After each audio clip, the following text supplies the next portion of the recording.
या बातमीचे प्रायोजक आहेत hotel Badepir, Laxmi market, Vijapur West, Solapur. दुसरी शाखा मुस्लिम बादशाहपेठ, जिंदाशाह मदार चौक, सोलापूर। छत्रपती शिवाजी महाराजांच्या साक्षीने, वसंत महात्म्यांच्या आशीर्वादाने सर्व हिंदुत्ववादी कार्यकर्त्यांच्या उपस्थितीत संघटनेची सुरुवात केली। छत्रपतींचा आदर्श डोळ्यासमोर ठेवून त्यांच्या हिंदवी स्वराज्याच्या स्वप्नाची पूर्तता करण्याच्या उद्देशाने काळानुरूप हिंदूंवर चालून आलेल्या समस्यांना तोंड देण्यासाठी या संघटनेची स्थापना करण्यात आली। सोलापुरातील लव जिहाद, लँड जिहाद, गो तस्करी व कार्यकर्त्यांच्या इतर समस्या सोडवण्याचा उद्देश घेऊन ही संघटना स्थापन केली आहे। हरिभक्तपरायण लक्ष्मण महाराज चव्हाण व पद्मशाली पुरोहित संघटनेचे जिल्हाध्यक्ष वेणुगोपाल पंतुलू यांच्या हस्ते हिंदवी सेना संघटनेची स्थापना करण्यात आली। यावेळी संस्थापक अध्यक्ष सुधीर बहिरवाडे, अमित राऊत, शिवराज गायकवाड, देविदास मिटकरी, प्रसाद झेंडगे, प्रवीण सरवदे, आकाश शिर्के, मयूर गवते, ओंकार चव्हाण, लतेश हिरवे, सुमित मनसावाले, विनायक कोरे, विनायक पाटील, विशाल पवार, अविनाश हजारे, रुपेश बेलेराव, सुमित कोष्टी, विनायक बहिरवाडे, रोहित यादव, अजय सरवदे, प्रशांत गुत्तीकोंडा आदी शेकडो कार्यकर्त्यांची उपस्थिती होती।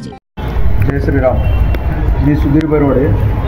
आज विजयादशमीच्या निमित्त आम्ही हिंदवी सेना ही संघटना आज स्थापन केलेली आहे। त्याच्या पाठीमागचा उद्देश असा आहे की आपल्या सनातन धर्माला न्याय मिळावा आणि देश देव धर्मासाठी ही संघटनेचा उद्देश राहील आणि आपले जे हिंदुत्वाचे कार्यकर्ते आहेत त्यांना न्याय मिळावा आणि याचा विस्तार पूर्ण महाराष्ट्रभर व्हावा ही आमची वृत्ती आहे की संघटनाभेद, पक्षभेद, जातीभेद हे सर्व गाडून आम्ही हिंदवी सेना स्थापन केली। हिंदवी सेना नाव द्यायचं त्याच्या पाठीमागं कारण काय, छत्रपती शिवाजी महाराजांचं एक स्वप्न होतं हिंदवी स्वराज्य।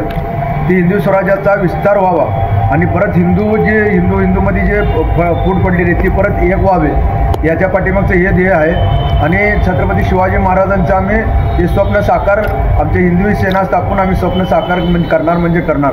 यासाठी मी सर्व हिंदूंना आज विजयादशमीच्या शुभेच्छा देतो आणि पुढील वाटचालीस आम्हाला तुम्ही साथ द्यावी आवाहन करतो। जय श्रीराम। जय श्रीराम। जय श्रीराम। जय श्रीराम।